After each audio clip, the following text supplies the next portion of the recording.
दीपा की शादी एक अमीर परिवार में एक बच्चे के बाप से हो जाती है। पूरे घर वालों का व्यवहार उसके प्रति बहुत बुरा था। एक दिन जब दीपा का पूरा परिवार एक साथ बैठा था, तब उसके सौतेले बेटे ने उसके लिए कुछ ऐसा बोला जिसे सुनकर सब चौंक गए। दीपा को कुछ समझ नहीं आ रहा था कि उसे खुश होना चाहिए या दुखी होना चाहिए। स्तब्ध सी बैठी थी वह।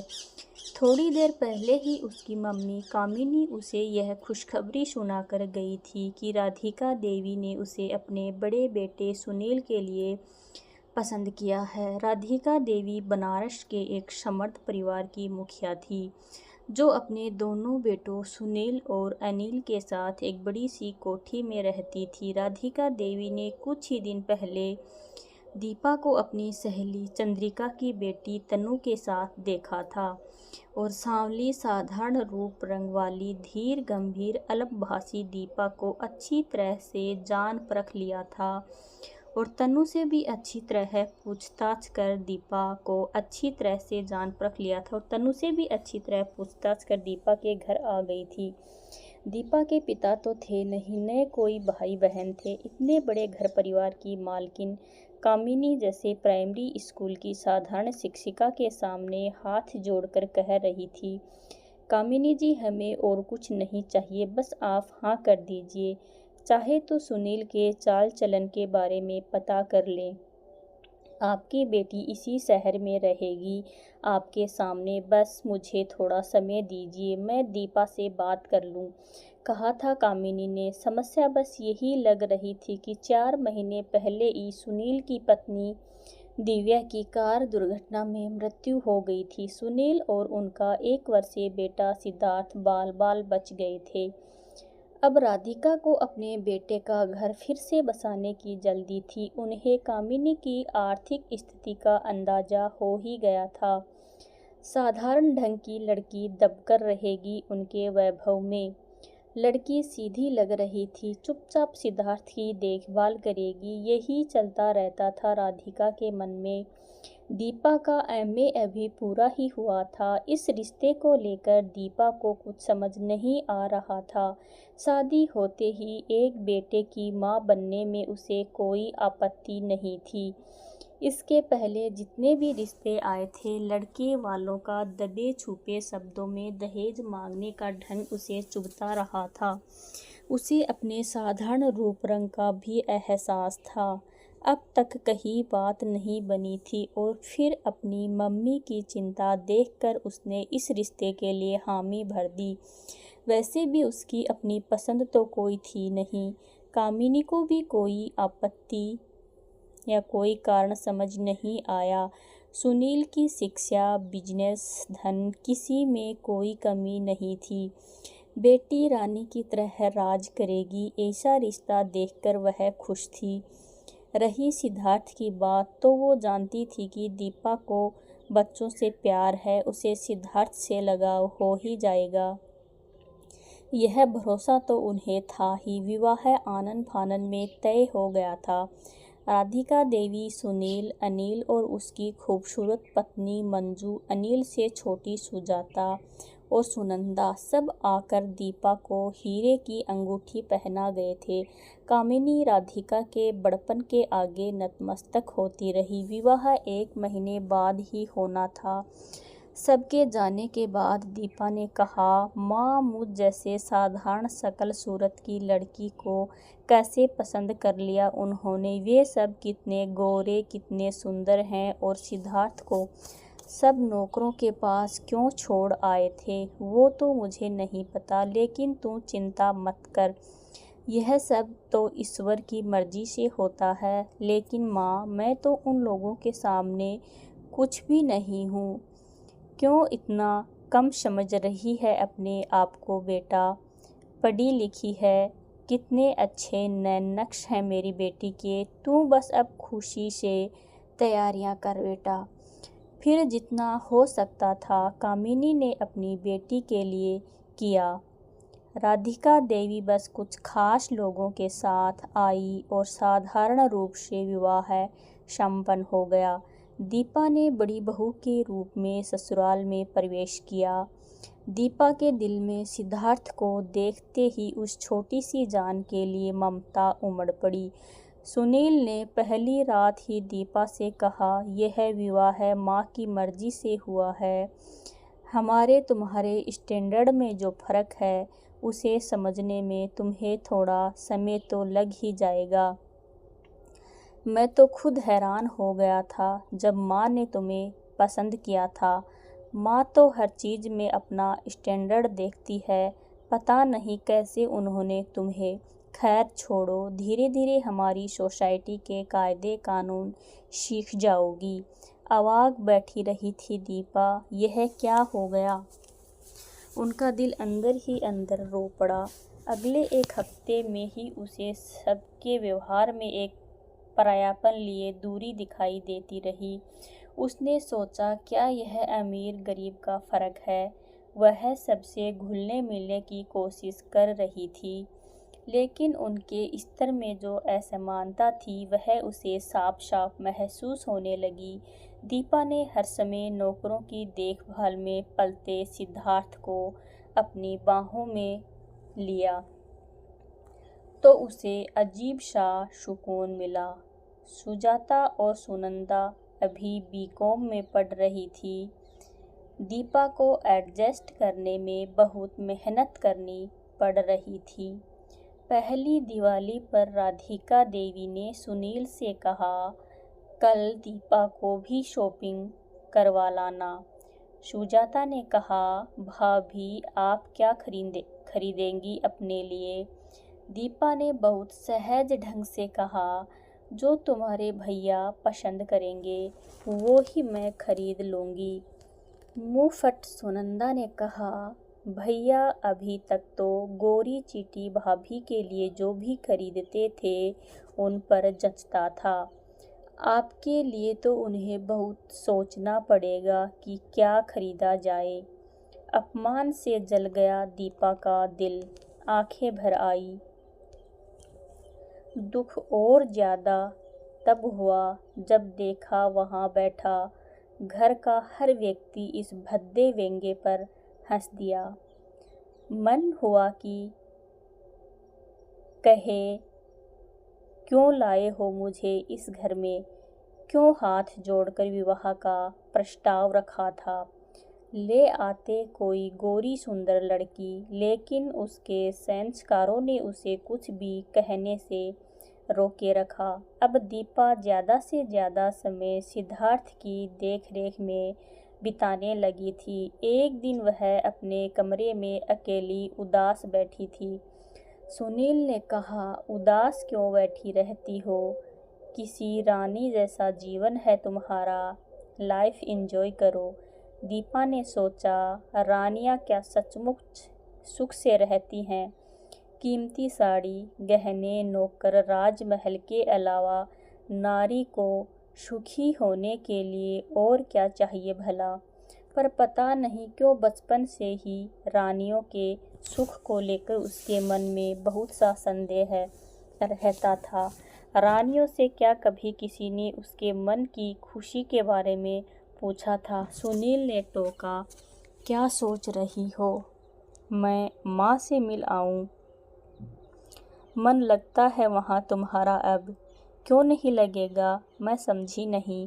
अरे यहाँ इतना आराम है तुम्हें, अब तो तुम्हें यहाँ के वैभव की आदत पड़ गई होगी।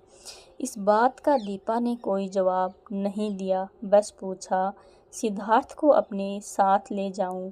जवाब में उनके रूम में आती राधिका देवी ने दिया, नहीं बहू, उस छोटे घर में परेशान हो जाएगा वह।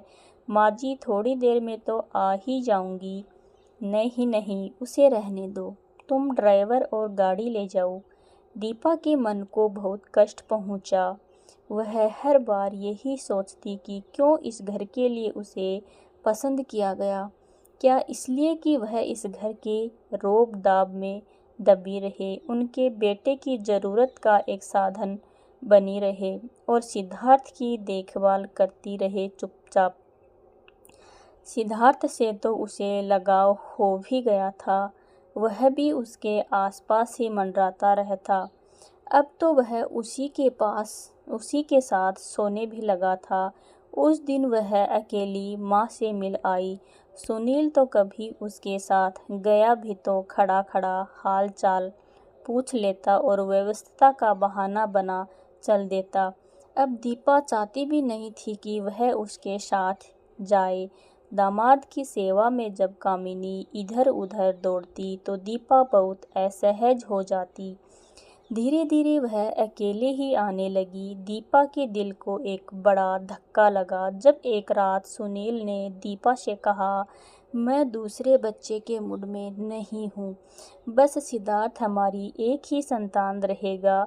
माँ भी यही चाहती है, पर क्यों? माँ कहती है दूसरा बच्चा होने पर सिद्धार्थ को सौतेलापन महसूस न हो, इसलिए।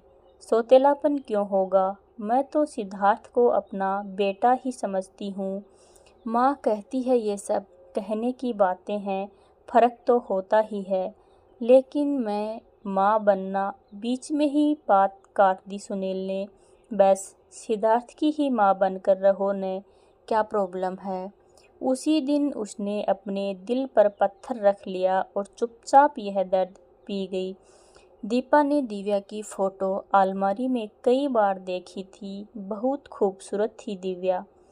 दीपा को लगता कि कहाँ दिव्या और कहाँ वो। 3 साल का साथ रहा था सुनील और दिव्या का। उसे इस बात पर हैरानी होती कि सुनील दिव्या की कभी बात नहीं करता था। उसने जब भी सुनील से पूछा था, सुनील ने सपाट स्वर में कहा था, अब छोड़ो न पुरानी बातें, जो है नहीं उसके बारे में क्या बात करना। दीपा को अजीब लगा, इतना प्रैक्टिकल होना भी किस काम का। ऐसा नपा तुला जवाब दिया। दिव्या के लिए प्यार या जरा सी भी याद महसूस नहीं हुई सुनील की। आवाज़ में उसे शुरू में इस बात पर गहरा दुख होता कि काश वो एक साधारण हैसियत, साधारण रूप रंग वाले इंसान की पत्नी होती, तो शायद वह ज़्यादा खुश रहती। यहाँ कदम कदम पर भौतिक सुविधाएं बिखरी थी, लेकिन उसका मान सम्मान इन हाई सोसाइटी के लोगों के व्यंग्य बाणों से जलकर स्वाह हो चुका था। अब उसे अपने मां न बनने का कोई दुख नहीं था। अपनी मां के चेहरे पर दुख की एक परछाई न आने देने के संकल्प ने उसमें बहुत हिम्मत भर दी थी। अपनी मम्मी के बार बार पूछने पर उसने सुनील की बात बताते हुए कहा था, कोई बात नहीं माँ, सिद्धार्थ ही मेरा बेटा है, समय तो बीतना ही होता है। सो वह बीत रहा था। इंसान के दुख दर्द से सरोकार रखना वैसे भी समय का स्वभाव नहीं रहा है। अब सिद्धार्थ में दीपा की जान बसी रहती। सिद्धार्थ ही उसके मातृत्व की प्यास को पूरा करता। सिद्धार्थ अब 5 साल का हो गया था। नौकरों के होते हुए वह खुद उसका हर काम करती। सिद्धार्थ के लिए खाना बनाने का उसे बहुत शौक था। एक दिन वह सिद्धार्थ के लिए किचन में कुछ बना रही थी। राधिका देवी ने कहा, क्या तुम हर समय किचन में घुसी रहती हो?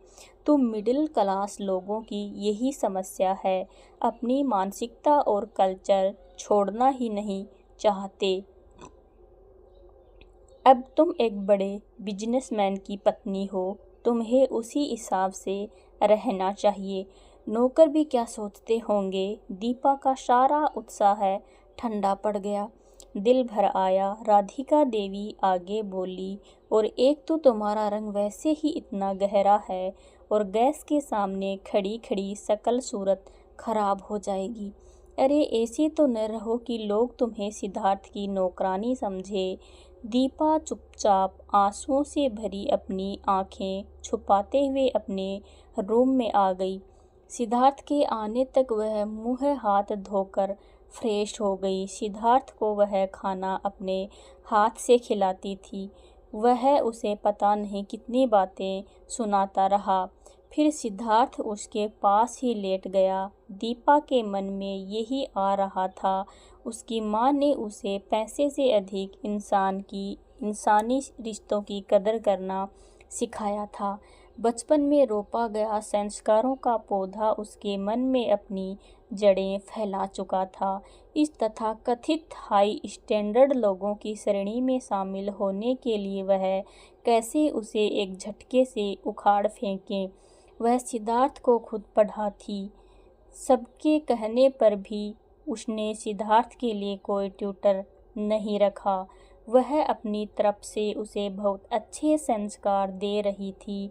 उसके स्कूल में जब भी पेरेंट्स मीटिंग का समय आता या तो सुजाता या सुनंदा जाती। सुनंदा अक्सर कहती, भाभी आप रहने ही दो, हम ही चले जाएंगे। आप तो इस घर की लगती ही नहीं, लोग कहीं गलत न समझ ले। दीपा ने इन बातों का कभी जवाब नहीं दिया था। उसका धैर्य और सहन शक्ति कमाल की थी। कुछ साल और बीत गए। अनिल की भी 2 बेटियां सीधी और समृद्धि हो गई। सुजाता और सुनंदा का भी संपन्न परिवारों में विवाह हो गया। सिद्धार्थ का व्यक्तित्व निखारने में दीपा ने दिन रात एक कर दिए थे। वह जानता था दीपा उसकी सगी माँ नहीं है, लेकिन दोनों के बीच सगा सौतेला जैसे शब्द कभी नहीं आया था। समय अपनी रफ्तार से चलता रहा। सफलता की सीढ़ियाँ चढ़ता सिद्धार्थ MBA करने के बाद अब बिजनेस में कदम रखने के लिए तैयार था। उसके लिए रिश्तों की अब लाइन लग गई थी। एक दिन सुजाता और सुनंदा दोनों सपरिवार आई हुई थी। दोनों के एक एक बेटा था। राधिका देवी, सुनील, अनिल, पूरा परिवार एक जगह जमा था। राधिका देवी अब अस्वस्थ रहने लगी थी। डिनर के बाद सुजाता ने कहा, चल बता अब कैसी लड़की से शादी करेगा। मैं ये फ़ोटो लाई हूँ, एक से एक गोरी सुंदर लड़कियाँ। कहते हुए सुजाता ने एक नज़र दीपा पर डाली जो चुपचाप एक सोफे पर बैठी हुई थी। सुनंदा ने कहा, हाँ भाई, लड़की गोरी और सुंदर हो, आम सी शक्ल सूरत होगी तो पढ़ी लिखी होकर भी हमारे घर में फिट नहीं बैठेगी। इस घर की तो नौकरानियाँ भी अच्छी दिखती हैं। दीपा का छलनी मन इन बातों का अभ्यस्त था। सिद्धार्थ के चेहरे पर एक अनोखी आभा थी, होठों पर एक निश्चल सरल सी मुस्कान। वह अपनी जगह से उठकर खड़ा हुआ। सबकी नज़रें उसकी तरफ थी। सीधी समृद्धि भी बोल उठी, हाँ भैया, जल्दी फाइनल करो। लड़की सिद्धार्थ आराम से चलता हुआ दीपा के सोफे के हत्थे पर बैठ गया। बाहें दीपा के गले में डाल दी। कहने लगा, मुझे लड़की बिल्कुल मेरी माँ की तरह चाहिए। यही रूप रंग, यही स्वभाव, बिल्कुल माँ जैसी। एकदम सन्नाटा था। अपने रूप के घमंड में डूबी वहाँ बैठी हर औरत दीपा को ऐसे देख रही थी जैसे वह कोई अजूबा हो। और दीपा, उसे तो उसके बेटे ने इस समय इतनी ऊंचाई पर उठा दिया था कि सारा जीवन अपमान में झुलसते हुए वह एक पल जैसे मान सम्मान और खुशियों का झोंका बन गया। उसका सांवला चेहरा कुंदन की तरह दमक उठा था। आंखों से खुशी के आंसू बहने लगे और उन आंसुओं के साथ उम्र भर की उपेक्षा का एहसास भी बहता चला गया। सिद्धार्थ ने दीपा के आंसू पोंछते हुए घुटने नीचे टिकाते हुए अपना सिर दीपा की गोद में रख दिया। वहाँ उपस्थित हर व्यक्ति को जैसे सांप सूंघ गया था। दोस्तों, आपको ये कहानी कैसी लगी? कमेंट बॉक्स में अपनी राय ज़रूर दीजिएगा। और कहानी अच्छी लगी हो तो वीडियो को लाइक, शेयर और सब्सक्राइब करना ना भूलें। Thanks for watching. मेरे चैनल स्टोरी बाय सन्नू को लाइक, शेयर एंड सब्सक्राइब ज़रूर कीजिएगा। धन्यवाद।